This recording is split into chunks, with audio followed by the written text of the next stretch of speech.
Sabda Pandita Ratu kali ini mengetengahkan episode ke-9 dengan judul Panas Bara Perapian.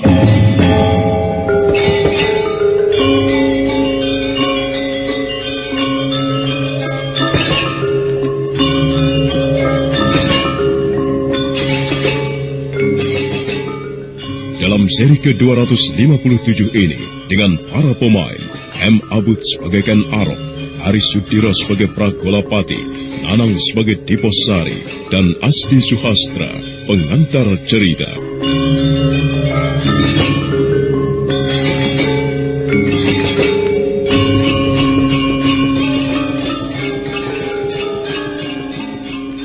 Hadi Jonggo yang terluka arang keranjang dan telah berada di ampang kematian itu benar-benar mengalami nasib yang sial. Senopati Pragolapati tidak malah menolongnya, tetapi justru membunuhnya, mempercepat kematiannya. Senopati Pragolapati mengancam ketiga prajuritnya untuk tidak menceritakan apa yang dilihatnya kepada siapapun.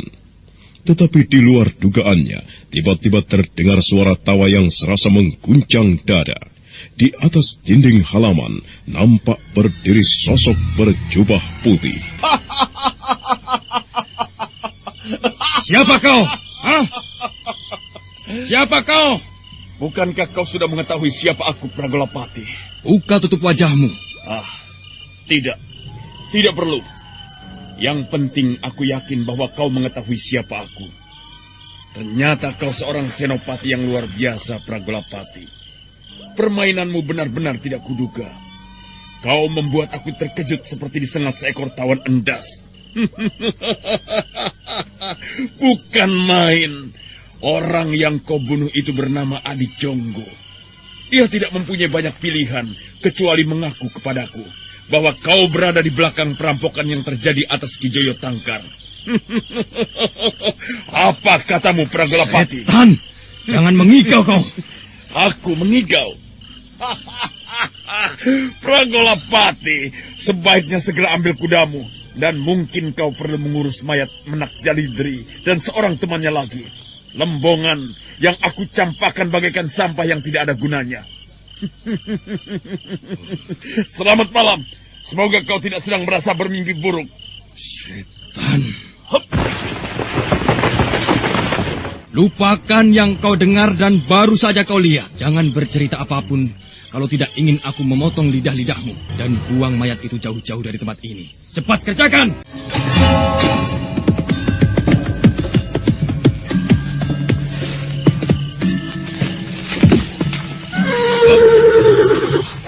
Kakang Pragolapati, apakah kau melihat sesuatu? Ya, seekor kuda putih dengan penunggangnya yang berpakaian serba putih melintas ke arah timur.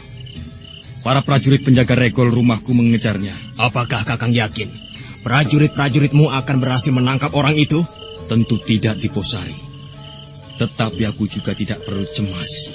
Jika orang berpakaian putih itu akan berbuat tidak baik atau berbuat kasar terhadap prajuritku, mereka tidak akan berani melakukan. Kau sendiri, apa yang akan kau lakukan? Entahlah. Melihat keadaan yang berkembang, aku tidak tahu harus mengambil sikap yang bagaimana. Semula aku resah atau mengira bahwa sesuatu pasti terjadi, dan ternyata benar. Nampaknya penjara memang tidak berarti apa-apa bagi Ken Arok.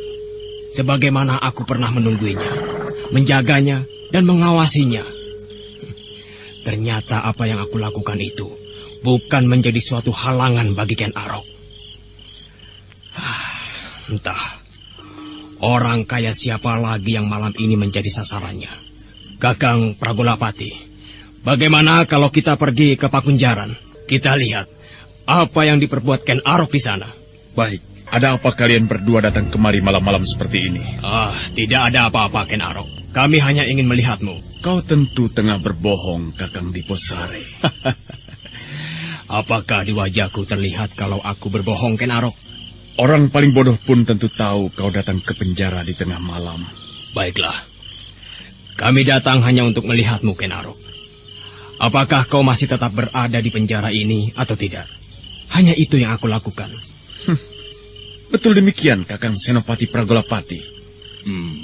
Benarkah kau tidak pernah keluar dari ruang pakunjaran ini, Ken Arok?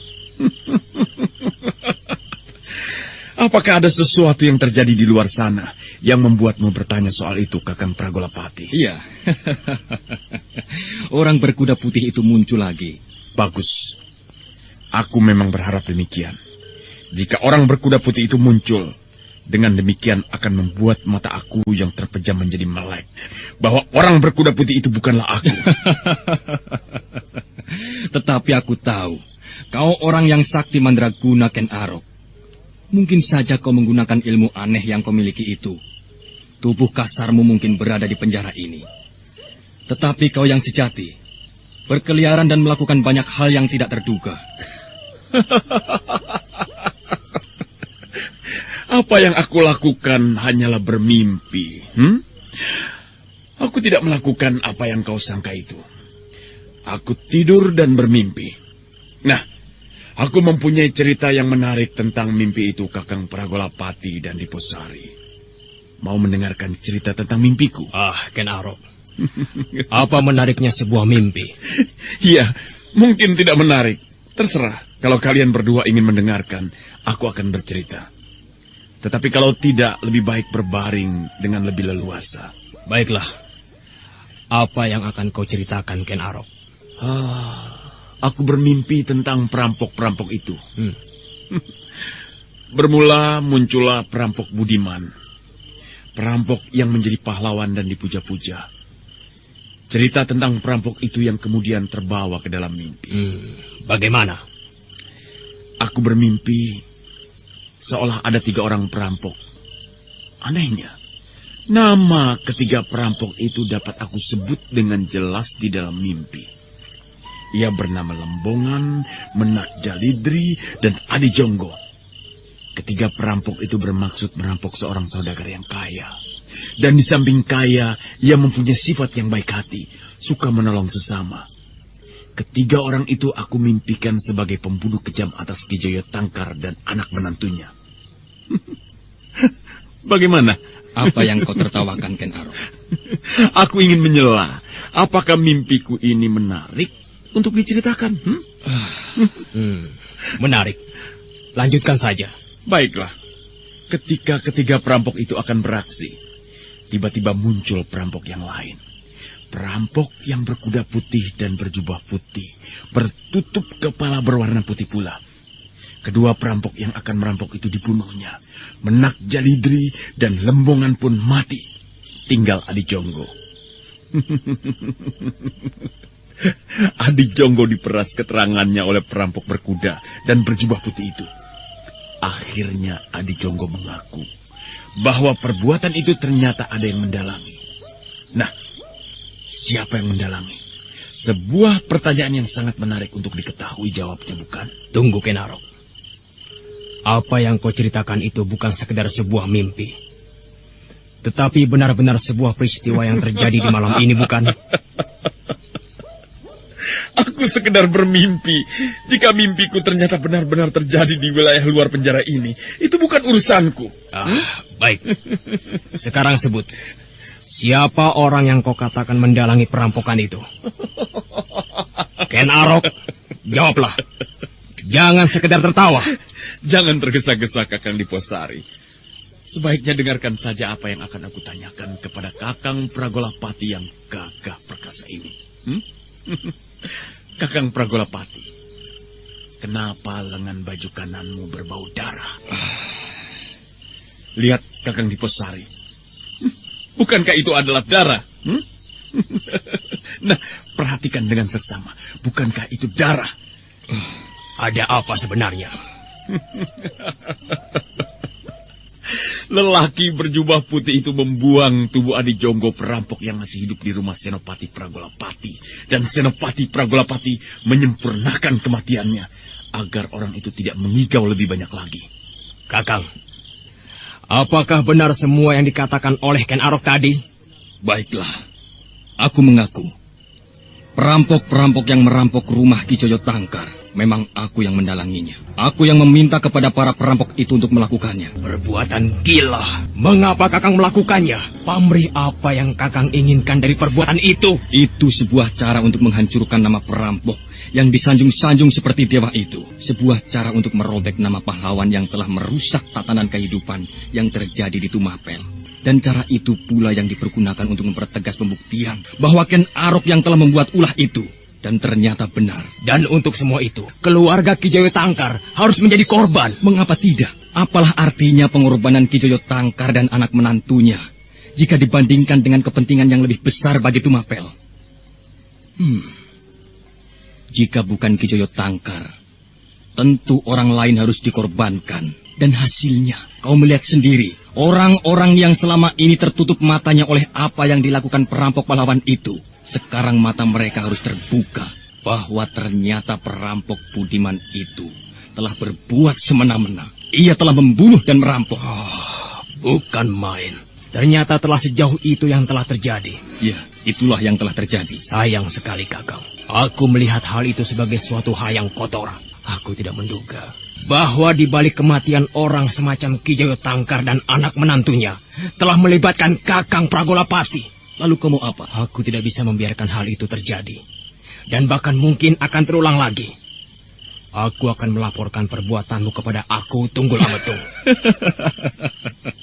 Kau pikir aku akan mendengar dan peduli terhadap laporanmu, Senopati Diposari? Mengapa tidak?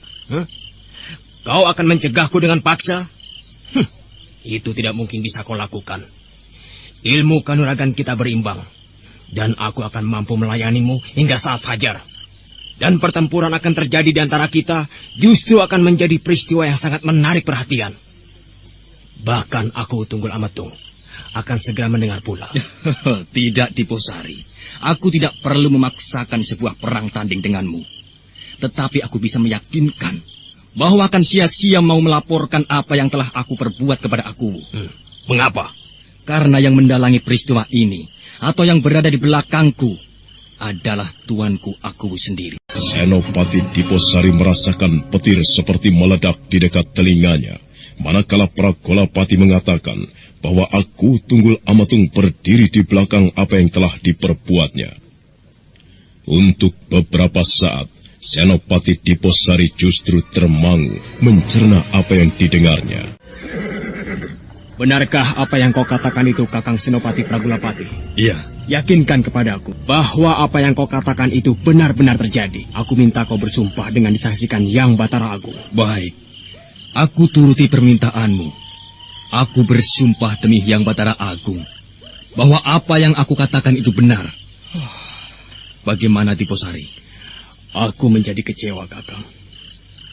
Aku tidak menyangka bahwa tuanku aku justru berada di belakang kematian Ki Joyo Tangkar dan anak menantunya. Aku tidak akan lupa bagaimana ibu dan anak itu menangis di hadapan tuanku aku. Dan semua mata tertuju kepada Ken Arok yang dituduh melakukannya. Ternyata justru Kakanglah serta aku sendirilah yang harus mendapat tudingan itu. Kau jangan melihat peristiwa itu dengan hatimu yang cengeng, Diposari.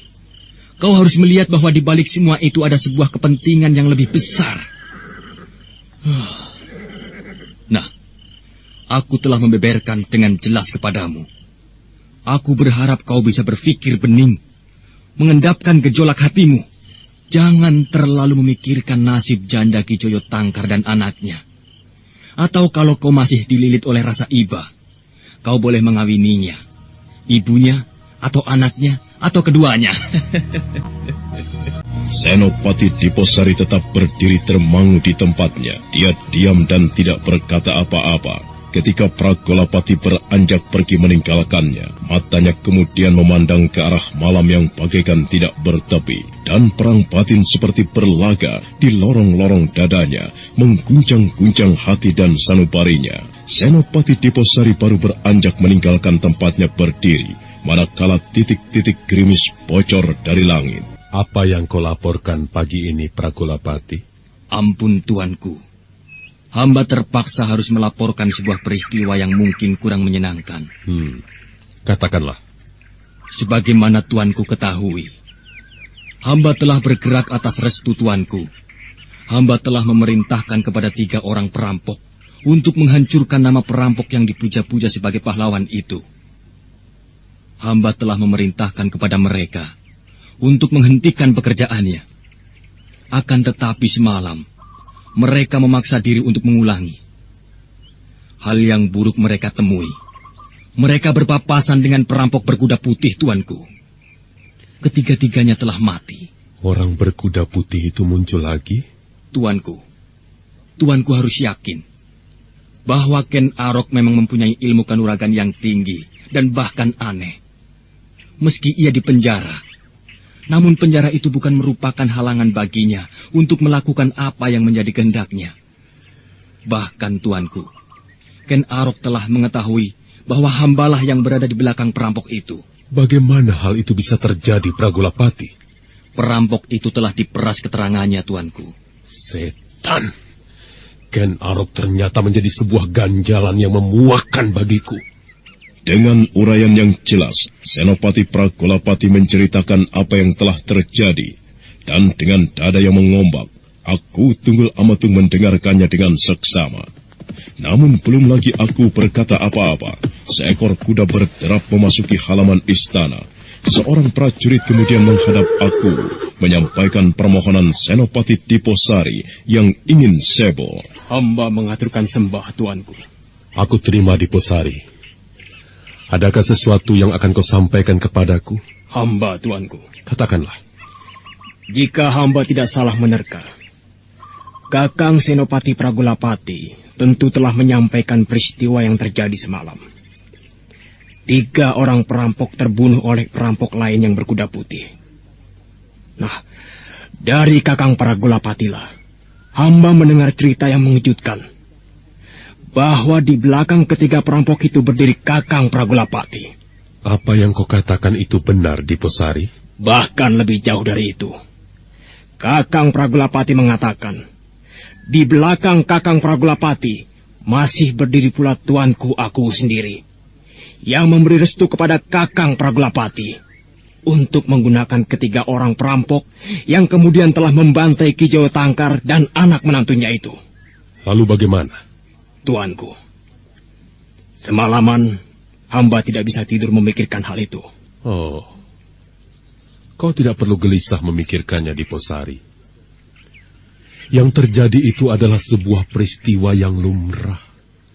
Untuk mengembalikan gejolak yang terjadi di Tumapel, supaya tenang seperti semula, harus membutuhkan korban. Ki Jayo Tangkar dan anak menantunya telah menjadi korban. Namun kematiannya tidak sia-sia. Dan secara pribadi kita harus memberikan penghormatan kepadanya atas pengorbanannya untuk Tumapel. Dengan kematiannya, maka kawulaku tidak akan memuja-muja perampok berkuda putih itu. Ampun, tuanku. Hamba mohon ampun jika hamba mengatakan sesuatu yang ternyata tidak sesuai dengan apa yang tuanku bayangkan. Ya, katakanlah. Pagi ini, tengah menjadi buah pembicaraan adalah apa yang telah dilakukan oleh penunggang kuda putih itu. Di pasar-pasar menjalar sebuah cerita. 3 orang perampok yang telah merampok Ki Jayo Tangkar dibunuh oleh perampok berkuda putih. Tidak seperti yang tuanku kendaki. Nama perampok berkuda putih itu justru semakin berkibar, semakin dipuja-puja. Bahkan anak dan istri Ki Jayo Tangkar sendiri merasa telah terbalas rasa sakit hatinya. Itulah tuanku yang telah terjadi. Senopati Diposari kemudian menunduk dengan pandangan mata terhunjam ke pangkuannya sendiri. Aku Tunggul Amatung memandang wajah Diposari dengan seksama, tetapi tidak tersirat gejolak di rona wajah aku. Namun kemudian aku harus menghela napas panjang untuk mengendalikan getar di dadanya. Tuanku, di samping hamba menyampaikan hal tersebut, izinkanlah hamba menyampaikan hal yang lain. Hal yang berkaitan dengan pergolakan di dalam hati dan sanubari hamba. Katakanlah, apa yang akan kau sampaikan itu? Sebagaimana apa yang telah hamba sampaikan. Semalam, hamba tidak bisa tidur dengan tenang dan nyenyak. Karena di dalam hati hamba tengah terjadi pertempuran, pergolakan yang sangat menyiksa hati nurani hamba. Betapa sebenarnya hamba ingin menerima penjelasan Kakang Pragolapati semalam. Bahkan juga penjelasan tuanku aku sekarang. Bahwa apa yang terjadi atas Ki Jawa Tangkar adalah suatu hal yang lumrah, pengorbanan yang sewajarnya. Kematian Ki Jawa Tangkar telah menjadi nasibnya. Karena kalau bukan Ki Jawa Tangkar, tentu orang lain yang akan mengalaminya. Ampun tuanku. Setelah hamba renungkan dengan seksama, ternyata hal itu bertentangan dengan hati nurani hamba. Bahkan menyiksa batin saya, tuanku. Hamba ingin sekali mencegah, supaya hal yang demikian itu jangan sampai terjadi. Tetapi ternyata hamba harus menyadari, bahwa ternyata hal itu tidak mungkin hamba lakukan. Hamba tidak mempunyai kemampuan untuk melakukan. Oleh karena itu, tuanku, hamba menghadap kali ini dengan pertimbangan yang telah matang. Hamba mengajukan permohonan untuk mengundurkan diri dari keprajuritan Tumapel. Beberapa saat pendopo itu menjadi hening. Tidak terdengar apapun kecuali burung-burung yang berkicau. Senopati Diposari diam menunduk di tempatnya. Sedangkan Senopati Pragolapati yang tidak kalah terkejutnya dengan susah payah berusaha mengendapkan apa yang tiba-tiba menggemuruh di dadanya. Sedangkan aku, Tunggul Amatung, seperti mendadak dililit oleh keadaan yang mempesona dan tidak terduga sebelumnya. Aku, Tunggul Amatung, mengangguk-angguk. Diposari. Hamba tuanku. Permintaanmu benar-benar mengejutkan aku. Aku tidak menduga mendengar kata-katamu itu. Mengapa, Diposari? Mengapa tiba-tiba kau mengambil keputusan yang sangat mengejutkan itu? Hamba tuanku. Hamba tidak bisa menutup mata bahwa apa yang dialami oleh Ki Jawa Tangkar adalah sebuah kejahatan. Dan hamba telah menghitung bahwa siapa yang berada di belakang perampokan itu tentu harus mendapat hukuman atas perbuatannya. Tetapi ternyata hamba tidak pernah menduga bahwa yang menjadi dalang adalah tuanku sendiri. Meski tuan mempunyai alasan untuk melakukannya. Itulah tuanku. Itulah sebabnya hamba memohon untuk mengundurkan diri dari kesatuan keprajuritan Tumapel. Apakah kau tidak ingin mempertimbangkannya kembali, Diposari? Ampun tuanku. Hamba telah mempertimbangkannya. Hamba telah berketetapan hati. Tuanku, hamba permisi. Baiklah, Diposari. Keinginanmu aku terima. Pragolapati. Hamba tuanku. Bagaimana pertimbanganmu? Apakah Diposari kelak akan menyulitkan aku? Hamba belum membayangkan terlampau jauh, tuanku. Akan tetapi bahwa Diposari akan menyebar cerita yang sebenarnya terjadi. Kemungkinan itu ada. Baiklah. Aku perintahkan kepadamu untuk membungkam mulutnya sebelum ia berkicau. Bungkam Diposari untuk selama-lamanya. Aku harus membunuh Diposari. Sebuah tugas yang berat. Aku harus berbuat sebaik-baiknya untuk melakukan ini. Tetapi, aku yakin Senopati Diposari bukanlah orang yang bodoh. Ia tentu telah memperhitungkan kemungkinan semacam ini. Jika Diposari mengambil keputusan untuk mengundurkan diri dari kesatuan keprajuritan Tumapel, tentu ia telah mempertimbangkan pula kemungkinan aku murka dan memerintahkan untuk membunuhnya. Aku harus mempertimbangkan secermat-cermatnya.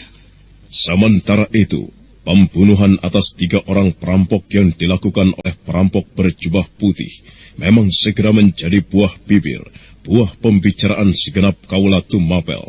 Semua orang mempercakapkannya dengan penuh hasrat dan minat. Dan pada umumnya, mereka justru memuja perampok berjubah putih yang semakin tegas menampilkan diri sebagai sosok pahlawan yang semakin membuat Tunggul Amatung menjadi geram.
Tuanku, siang telah terlampaui.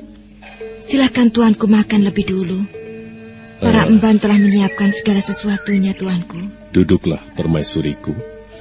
Aku ingin membagi resahku kepadamu. Hamba akan mendengarkannya. Ken Arok. Ya, lagi-lagi Ken Arok yang ternyata menjadi sumber atas kesulitanku itu. Ia telah berhasil aku ikat untuk berada di penjara. Akan tetapi ternyata penjara itu tidak berarti apa-apa baginya. Bahkan dipergunakannya untuk membersihkan diri. Meski aku yakin, Senopati Pragolapati yakin bahwa perampok berkuda putih yang muncul lagi semalam itu adalah Ken Arok. Bagaimana, Ken Dedes? Ya, apakah tuanku belum menemukan cara untuk mengatasinya? Ken Arok ternyata seorang yang sakti mandraguna, Ken Dedes. Aku tidak tahu cara apa yang harus dipergunakan untuk menghadapinya. Yang kuhadapi selama ini bukan sekedar Ken Arok, tetapi juga permainannya. Tuanku, mungkin tuanku bisa minta tolong kepada seseorang. Oh, siapa, Ken Dedes? Ken Arok adalah seorang pemuda yang sakti. Namun, hamba mengetahui bahwa masih ada seorang pemuda laki yang juga menyimpan kesaktian di dalam tubuhnya. Seorang pemuda yang mampu mengimbangi Ken Arok. Oh, siapa dia? Kameswara.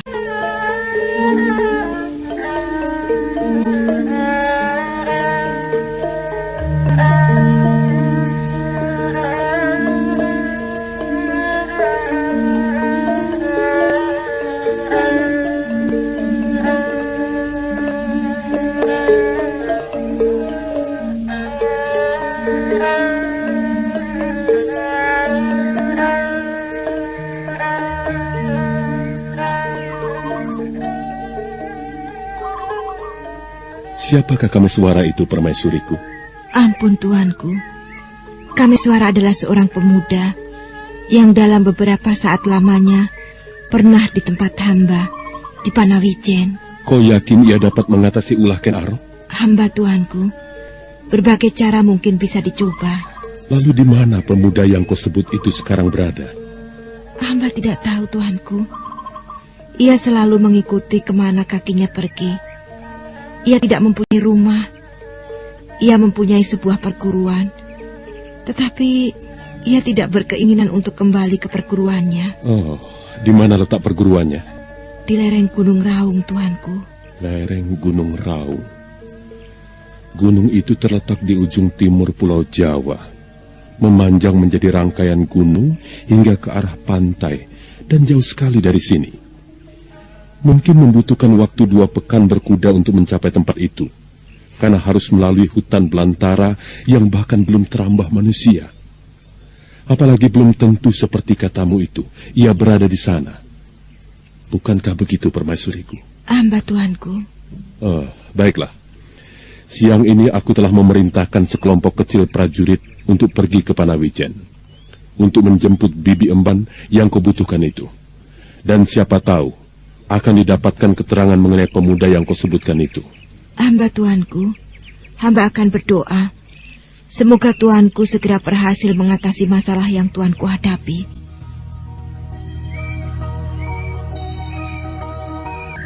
Oh, kau? Iya. Mengapa kau lewat pintu belakang? Dan mengapa pakaianmu kotor seperti ini? Aku menghindari sekelompok prajurit yang bertugas memata-mataiku. Tubuhku kotor karena aku harus menyusuri parit. Ada apa, Kakang Senopati? Jangan panggil aku Senopati lagi. Aku sekarang sudah bukan seorang Senopati. Hah?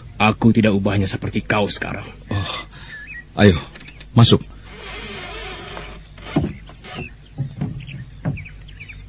Ada apa, Kakang? Sebelum aku bercerita, sebaiknya kau lihat dulu di depan. Apakah ada orang tengah mengawasi rumahmu? Mengapa rumahku harus diawasi?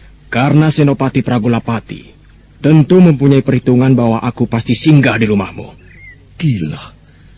Ada apa ini sebenarnya? Sudahlah. Jangan banyak tanya dulu. Cepat, lakukan perintahku. Baik. Bagaimana? Memang benar dugaanmu. Ada 2 orang prajurit yang menyamarkan diri mengawasi rumah ini. Sudah aku perhitungkan. Tetapi katakanlah, jangan buat aku bertanya-tanya dan tersiksa karena penasaran.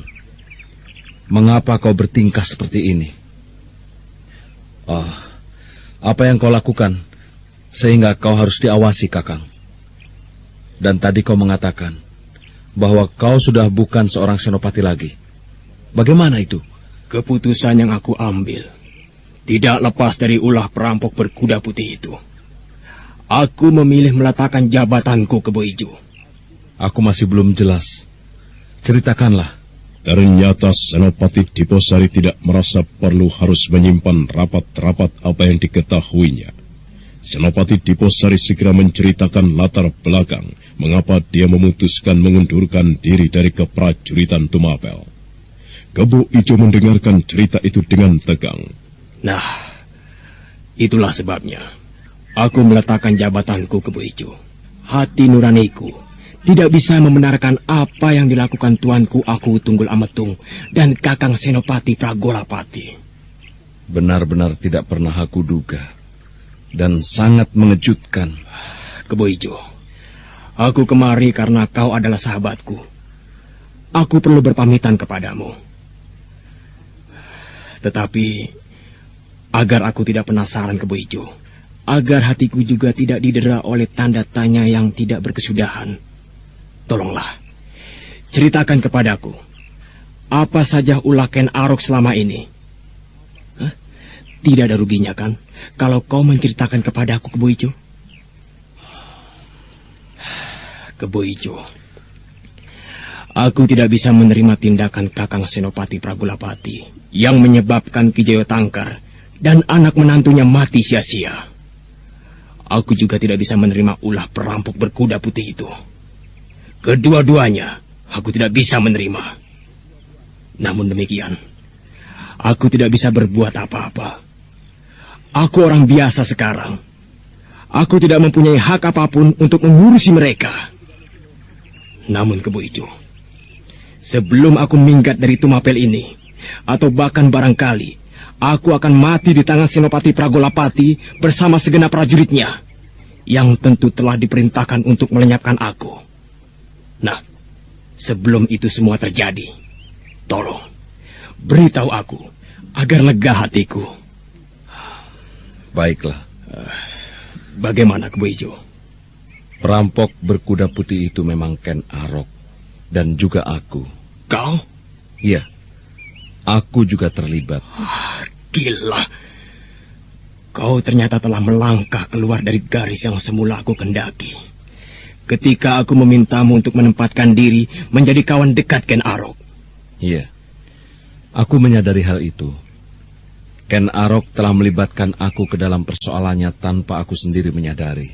Ceritakanlah dengan jelas. Apa yang dilakukannya selama ini? Kebo Ijo kemudian bercerita. Dan Diposari mendengarkan cerita itu dengan seksama.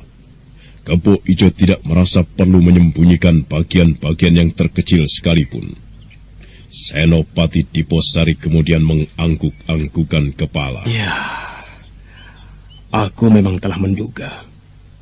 Tetapi demikian kau menceritakan, ternyata aku masih terkejut pula. Lalu apakah yang akan kau lakukan sekarang? Sudah aku katakan, aku akan meninggalkan Tumapel. Mungkin aku harus memulai perjuangan hidup dari awal kembali. Mungkin aku bisa mengabdikan diri ke Kediri. Atau, entahlah. Bagaimana dengan Ken Arok? Sudah aku katakan, Kebo Ijo. Aku kecewa bukan saja terhadap Aku Tunggul Ametung dan Kakang Senopati Pragolapati, tetapi juga kepada Ken Arok. Kedua-duanya tidak melahirkan simpati kepadaku. Menurutku, kau terlalu menuruti kata hatimu, Kakang Diposari. Oh, maksudmu? Apa yang terjadi tidak harus menyebabkan kau memutuskan meninggalkan Tumapel. Kau bisa menganggap peristiwa itu tidak ada. Kau bisa menutup mata dan telinga. Kebaikan hatimu berhadapan dengan sebuah belantara yang menyimpan banyak persoalan. Tidak, tidak. Aku tetap berketetapan hati. Masih tetap terbayang di kelopak mataku bagaimana Nyai Jayo Tangkar menangis di hadapan Aku Tunggul Ametung juga anak perempuannya yang kehilangan suami menangis meminta keadilan kepadaku. Dan ternyata aku sendiri yang sebenarnya berada di belakang apa yang dialami kedua perempuan itu. Aku tidak mampu menghapus kenangan atas peristiwa itu. Dan aku tidak bisa berkhianat terhadap kata nuraniku sendiri. Lupakanlah itu, Kebo Ijo. Dan kau tidak perlu ikut memikirkannya. Yang penting sekarang, aku minta kau tidak keberatan aku berada di sini menunggu saat malam tiba. Shh. Biar aku yang intip. Siapa?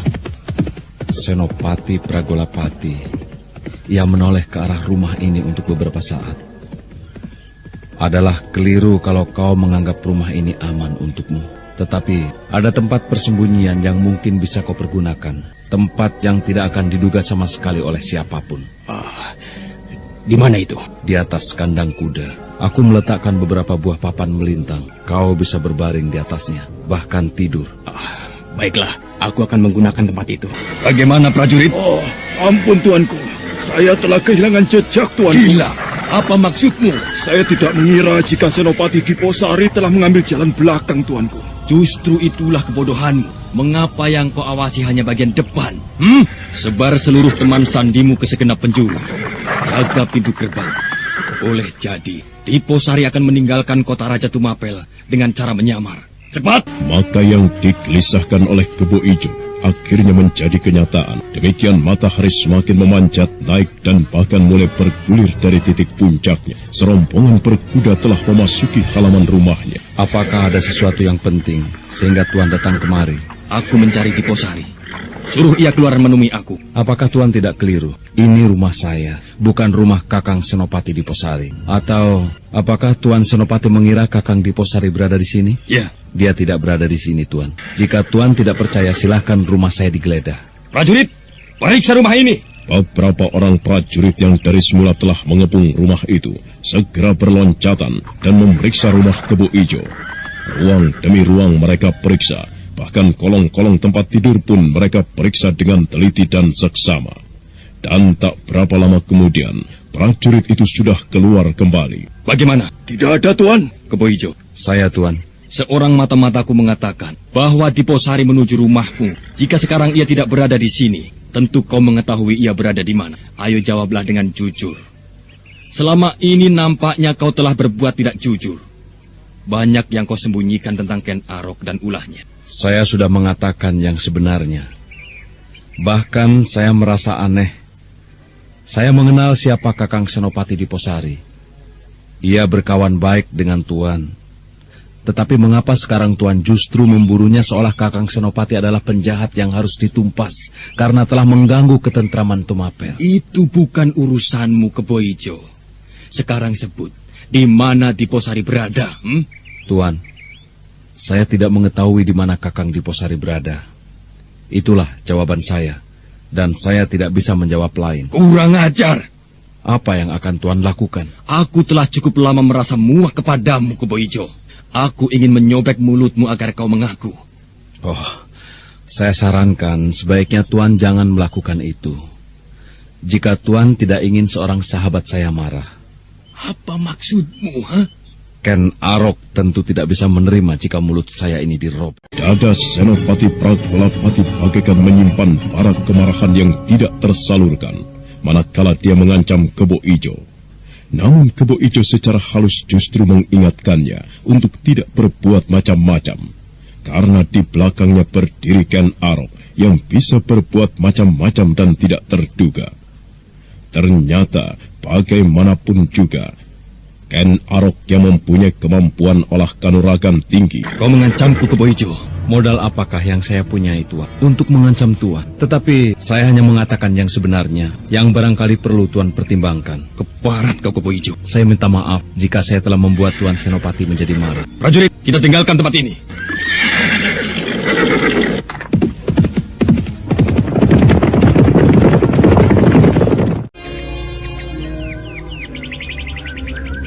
Kebo Ijo, kau memang gila. Hanya sebuah cara untuk menghindari ancamannya, Kakang Diposari. Tetapi ternyata nama Ken Arok terlalu besar bagi Senopati Pragolapati. Ia ketakutan mendengar apa yang aku katakan. Andai kata Ken Arok ternyata tidak melakukan seperti yang kau katakan itu, bagaimana? Sebaiknya kau kembali naik ke atas, Kakang. Siapa tahu Senopati Pragolapati akan kembali. Ya, meski aku merasa heran, bagaimana dengan mudahnya sikap seseorang akan berbalik bertolak belakang sama sekali dalam waktu yang singkat. Kakang Senopati hanya menjalankan perintah tuanku aku.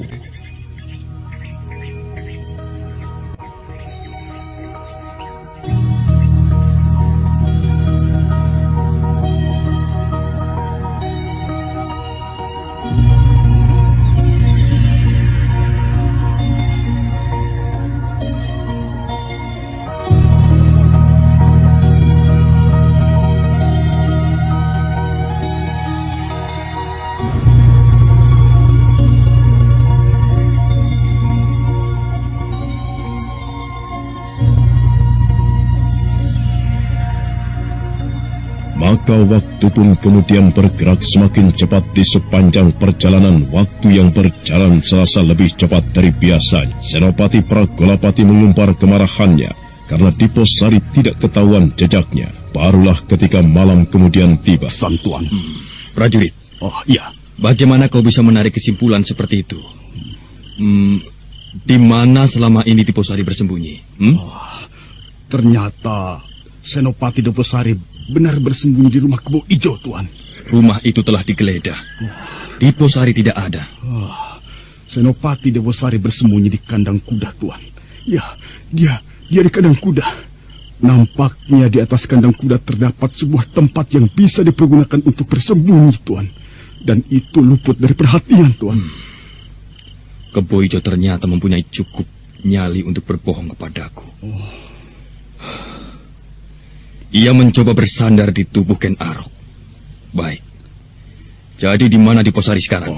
Sudah saya katakan, Tuan.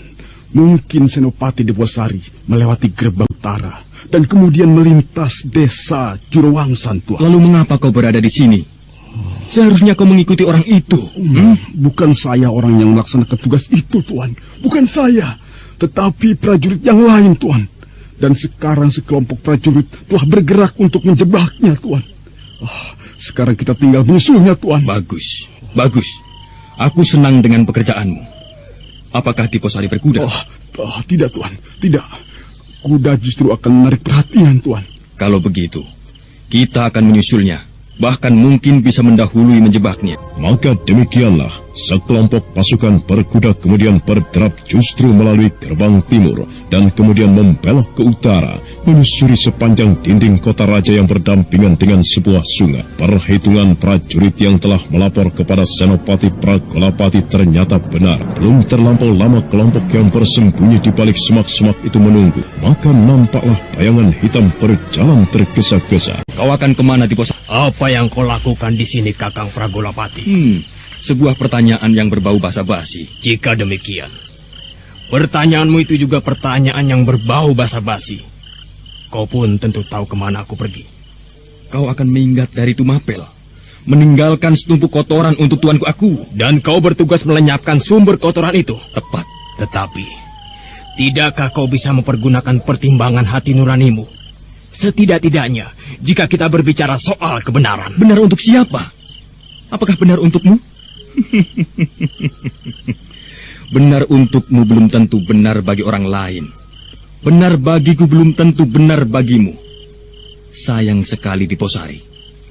Kita tidak berbicara soal kebenaran. Aku berbicara soal kewajiban yang harus aku laksanakan. Perintah dari tuanku aku. Dan aku tidak perlu memperoleh bobot kebenarannya. Kau tega akan membunuhku? Sebagai seorang kawan yang telah sekian lama bersama-sama mengabdi kepada Tumapel, aku tentu tidak tega. Tetapi ada soal lain yang mendorong aku untuk melaksanakan tugas itu dengan mantap. Salah satu di antaranya mungkin dorongan agar tidak tersaingi. Nah, itulah jawabku. Senopati Diposari menebarkan pandangan matanya. Diam-diam dia mengagumi kecermatan dan kecerdasan Senopati Pragolapati yang ternyata mampu mencegat dan menjebaknya. Padahal Senopati Diposari merasa telah berbuat secermatnya dan tidak akan diketahui oleh siapapun. Senopati Diposari mencoba mencari celah-celah yang barangkali bisa dipergunakan untuk meloloskan diri. Aku telah terkepung rapat. Tidak ada peluang sama sekali untuk meloloskan diri. Agaknya telah menjadi nasibku. Aku akan mati di sini. Iya, apa boleh buat? Jika aku mati, aku telah membela sebuah nilai kebenaran. Dan aku tidak mau mati dengan cara yang hina. Oh, kau telah mencabut kerismu, Diposari? Ya, kalau aku memang harus mati, aku tidak mau mati dengan sia-sia. Secara perhitungan, aku memang tidak akan sanggup meloloskan diri dari kepungan yang sangat rapat ini. Tetapi paling tidak, setiap goresan kecil dari kerisku ini akan mampu menghantarkan korbannya ke alam kematian. Apakah tidak sebaiknya kau menyerah, Diposari? Menyerah? Bagaimana nasibku kalau aku menyerah? Kau tetap akan mati.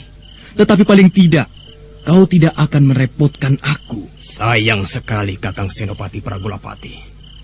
Tentu tidak menyenangkan sekali jika mati dengan tidak melawan. Aku akan melawan. Baiklah, jika itu keputusanmu. Tetapi aku ingin bersikap sedikit lebih jantan, Diposari. Bersikap lebih jantan? Apa maksudmu? Aku ingin menjajal ketinggian ilmu kanuraganmu. Aku sudah lama mendengar kau menyimpan ilmu kanuragan yang tinggi.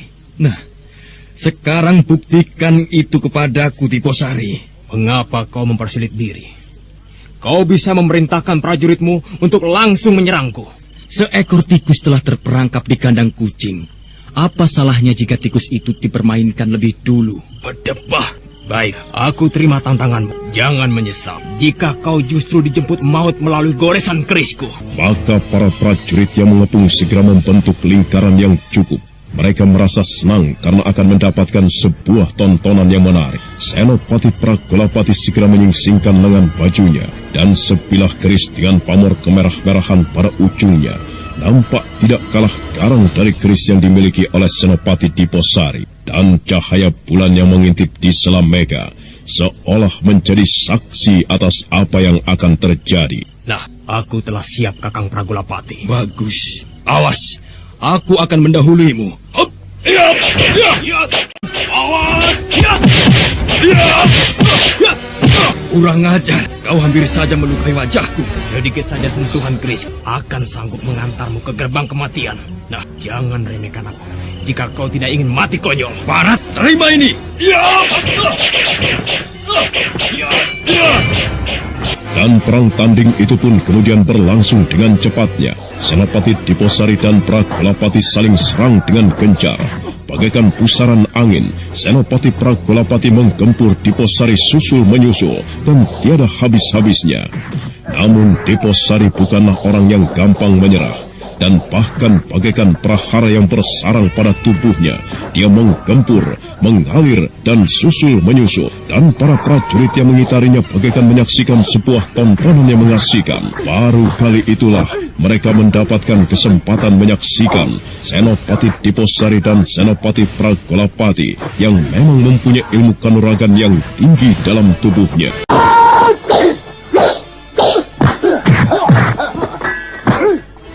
Dan seiring dengan waktu yang terus melaju, perang tanding itu segera meningkat ke tataran yang semakin tinggi. Gerakan keduanya semakin cepat, dan setiap sambaran tangan atau ayunan kaki menyimpan kekuatan yang sanggup menjatuhkan seekor kuda yang paling liar sekalipun, bahkan seekor gajah sekalipun.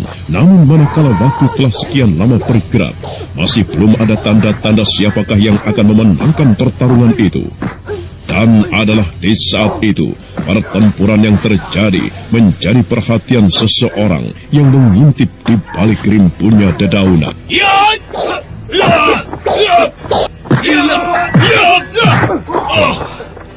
Pertempuran yang dahsyat, pertempuran yang seimbang. Ya, membutuhkan waktu yang lama untuk mengetahui siapa yang akan memenangkan pertarungan itu. Namun agaknya siapa yang bernasib buruk bisa ditebak.